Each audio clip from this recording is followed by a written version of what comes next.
3강과 4강 시간에 이루어질 웹 접근성에 대해서 알려드리는 걸로 그렇게 진행하겠습니다.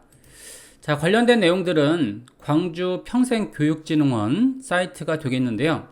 자, 탭으로 이렇게 지정하게 되면, 그러면 일반적인 URL에서 탭으로 지원하면 바로가기 기능이 지원되고 있고요. 그리고 다음 탭으로 누르게 되면 이렇게 해당하는 기능들이 탭으로 박스 쳐져서 이렇게 클릭이 되는 기능들이 있고요. 그 다음에 IMG에서 Alt가 지원되는 것들, 그리고 버튼에서 텍스트가 지원되는 버튼 형식을 만드는 것들이 저희가 접근성의 대표적인 기능이 되겠고요. 일반적으로 PC와 반응형 사이트 같은 경우에는 이런 탭 포커스를 맞추는 것을 가장 기본적인 코딩 원리로 삼고 있습니다. 자, 배너를 만들거나 아니면 이런 GMB를 만들 때도 이런 기능들이 굉장히 중요하고요. 이런 기능들은 한 번에 갈 수 없지만 이번 시간에는 저희가 탭으로 이동되는 그런 CSS적인 방법적인 부분에 대해서 공유를 해드리겠습니다. 강좌는 이전과 마찬가지로 해당 소스를 다운받고요. 그 다음에 경로를 보게 되면 자, 폴더 경로가 약간 복잡해질 수 있는데요. 자, 안쪽에 보게 되면 CSS 소스라는 그런 폴더가 있고요. 그리고 안쪽에는 스텝 2번에 접근성에 맞춰서 상단 코딩이라는 내용을 거쳐서 자, 여기까지 이제 폴더를 세팅한 다음에 그 다음에 작성해 주시면 될 것 같고요. 자, 그러면 마찬가지로 저희가 스타트 경로 하위에 accessibility heading.html 문서로 진행을 하는 걸로 그렇게 하겠습니다. 자, 관련된 문서들은 이미 저희가 이제 마크업이 되어 있는 상태가 되겠고요. 자, 이 상태에서 진행하는 걸로 할게요. 자, 먼저 마크업 같은 경우에는 자, 여기에서 아까 전에 지금 광주 관련된 사이트에 보게 되면 그러면 바로가기 기능들이 이렇게 있죠. 자, 여기에 따른 내용들이 있고요. 그리고 헤더에 대한 내용들은 색상이 칠해져 있기 때문에 여기 안에는 이너라는 부분이 이렇게 들어가 있고요. 보통 바깥쪽에 색상이 들어가 있을 때 이때에는 이너로 중심 영역을 지정하고요. 그 다음에 정의하는 방법으로 그렇게 하고 있습니다.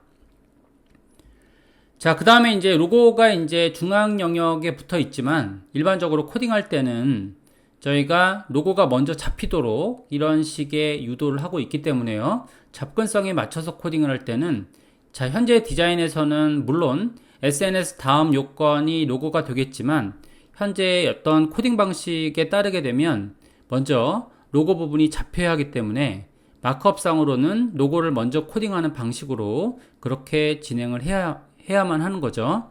자, 이 방식들이 이해가 안 되게 되면 이따가 CSS를 작성할 때 다시 한번 저희가 고지를 하겠습니다. 자, 그 다음에 이제 본문 영역들이 이렇게 있고요. 자, 본문 영역은 일단은 중간으로 잡혀있는 부분이기 때문에 이너 타입을 지정하지 않고요. 이렇게 배너를 A 유형으로 만들어준 걸 볼 수 있죠. 자, 일반적인 접근성 유형의 이런 해당 배너들을 만들 때는 A 타입이 먼저 앞서서 이렇게 나오고요. 그 다음에 이미지, 그 다음에 설명에 대한 영역들, 그리고 간혹 가다가 이제 텍스트가 써져 있는 그런 요건들에 대해서는 이런 딤창에 대한 이런 활성화 요건들, 이런 것까지도 제작을 하고요. 이는 여러 가지의 요소들이 동일하게 li 요건으로 제작된 걸 볼 수 있습니다. 자, 파트는 두 개로 나뉘어서요. 일단은 헤더 부분은 3강에서 진행을 하고요. 그 다음에 3강 시간에 약간 시간이 넘치게 되면 그러면 이어서 진행을 하는 걸로 그렇게 하겠습니다. 자, 이번 강좌의 내용은 일반적인 저희가 PC나 아니면 반응형 타입에서의 상단 부분을 만드는 가장 중요한 영역이 되기 때문에 이 부분은 반드시 기억을 하시고 그 다음에 코딩으로 이어나가야겠죠. 자, 접근성이라고 하는 영역들은 전문가적인 이런 요건이 아니고요. HTML을 CSS화 시킬 때 가장 중요한 기본적인 요건이라고 보시면 됩니다. 그래서 우리가 이제 CSS를 나누고 있는데 일단 초등 강좌와 그 다음에 중등 강좌를 나누고 있거든요. 자, 초등 강좌에서는 아주 기초적인 내용들이 이렇게 간단하게 해설이 되는 반면에 일단 중등 과정은 예제를 통해서 이런 내용들을 조금 더 쉽게 풀어갈 수 있는 정도로 이렇게 진행을 하고 있습니다. 자, 그러면 본격적으로 한번 코딩을 해볼게요. 자, 먼저 헤더 부분을 먼저 코딩하겠습니다. 자, 먼저 헤더에 대한 이런 주석 처리를 해놨고요. 자, 헤더에 대한 내용들은 일단 id 값으로 되어 있죠. 헤더에 대한 영역을 만들어 놨고요. 그리고 색상을 어떤 전체적인 색상들을 보기 위해서, 자, 전체적인 색상이라고 하게 되면 사이트에서 봤을 때처럼 이런 부분들이 바로 전체적인 색상이 들어가 있는 그런 공간이 되겠죠. 자, 그 다음에 이제 색상이 없는 영역들은 바로 이런 영역을 색상이 없다라고 보는 거고요. 바탕 영역이 있는 색상은 저희가 위에 있는 탑 부분의 영역이 되겠습니다. 자, 이것도 마찬가지죠. 그래서 이제 위드에다가 이렇게, 자, 1000픽셀을 지정했고요.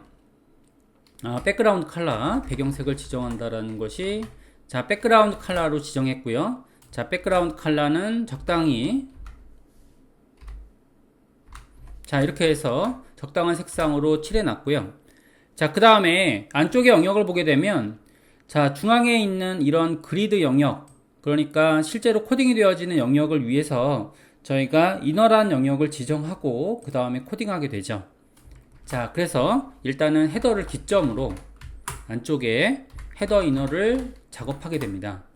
자, 이 부분 안에서 그리드가 잡히게 되고요. 그리드 영역은 일단은 중앙으로 정렬되는 것이 일반적이고요.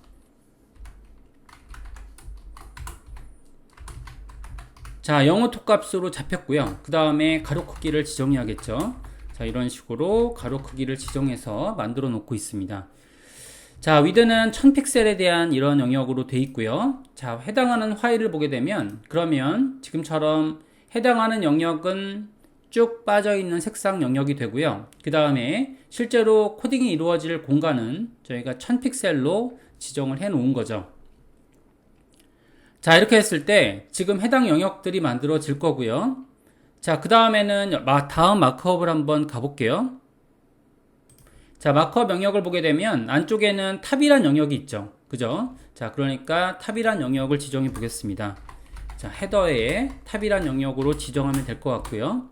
자, 탑이란 영역은 일단은 이제 영역을 잡기 위한 그런 공간인데요. 사실상에 탑은 없어도 상관없을 정도로 여기 안에는 이제 탑밖에 없기 때문에 사실상은 여기 공간은 없어도 상관은 없어요. 왜 그러냐면 이 영역은 헤더 이너만이 갖고 있는 공간이기 때문이죠. 자, 그래서 이걸 그냥 탑이라고 지정해서요. 간단하게 예제상으로 확인해 보는 걸로 그렇게 하겠습니다. 자, 공간 여백을 잡을 때 일단은 이제 하이트를 이렇게 105픽셀 잡았고요. 잡게 되면 그러면 여기에 높이가 잡히게 되죠. 자, 높이를 잡아 놓을 때 일반적으로 컨테이너에서 잡지 마시고요. 여기 있는 헤더 부분에서 잡지 말고, 자, 실제로 내용이 들어가 있는 이런 영역에서 이런 식의 높이를 잡아주는 것이 좋습니다. 실제 공간 여백을 점유하고 있는 실제 내용물이, 이를 우리는 컨텐트라고 하거든요. 컨텐트 영역이 이 부분을 잡는 것이 좋다라는 거죠. 자, 지금처럼 공간 여백을 잡아줬고요. 그 다음에는 왼쪽에 있는 부분을 잡을게요. 자, 왼쪽에 있는 공간은, 자, 로고 부분은 중앙에 배치하려고 하는데요. 이때 여기에 대한 기준 정렬을 하기 위해서 저희가 기본적으로, 자, 앱솔루트의 어떤 기준 좌표를 잡기 위해서 저희는 포지션을 릴레이티브로 지정하는 거죠. 이런 식으로 지정을 해 놓고요. 그 다음에 헤더 탑에 로고라는 부분을 잡겠습니다. 잡게 되면 이 로고라는 부분은 중간에 배치될 그런 영역이거든요. 그래서 자, 보게 되면 안쪽에 있는 영역을 한번 볼게요. 자, 포지션을 앱솔루트로 지정했고요. 그리고 자, 레프트는 50%, 그 다음에 탑은 위치 선상에 30픽셀로 지정을 해놨고요. 자, 이런 방식으로 지정하게 되면, 자, 로고라는 부분은 저희가 테스트하기 위해서, 자, 보더를 지정하는 걸로 할게요.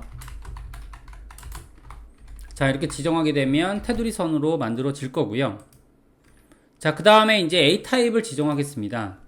자, A타입은 덩어리를 잡기 위한 그런 부분이기 때문에, 자, 위드와 하이트 부분이 반드시 필요한 그런 부분들인데요. 일단은, 자, 로고까지 한번 잡아볼게요. 자, 잡게 되면, 그러면 로고가 이 중앙에 배치된 걸 알 수 있죠. 자, 이렇게 중앙에 배치됐는데요. 실제 덩어리감을 내주는 부분에 있어서는 자, 여기서 로고라는 부분이 이렇게 있고요. 그 다음에 A타입이 이렇게 있죠. A타입에다가 덩어리를 내주셔야 되는데 일반적으로는 이미지를 쓰겠죠. 그래서 탑에 안쪽에 로고에 A타입에 덩어리감을 내려고 하는데 여기에다가 위드 값을 이렇게 줄 수 있을 겁니다. 일반적으로 위드 값을 주는 경우는 많죠. 자, 그 다음에 여기서 라인 하이트를 제가 44픽셀을 지정했고요. 이는 높이를 지정하는 그런 기법이라고 보면 되고요. 그 다음에 텍스트 라인 센터, 텍스트를 중앙 정렬하기 위해서, 자, 그 다음에 텍스트, 자, 트랜스폼이라고 할게요. 자, 이는 어퍼케이스라고 해서 대문자로 표기하는 그런 방법이고요. 자, 그 다음에 폰트 사이즈는 14픽셀. 자, 백그라운드 컬러는 지정할게요.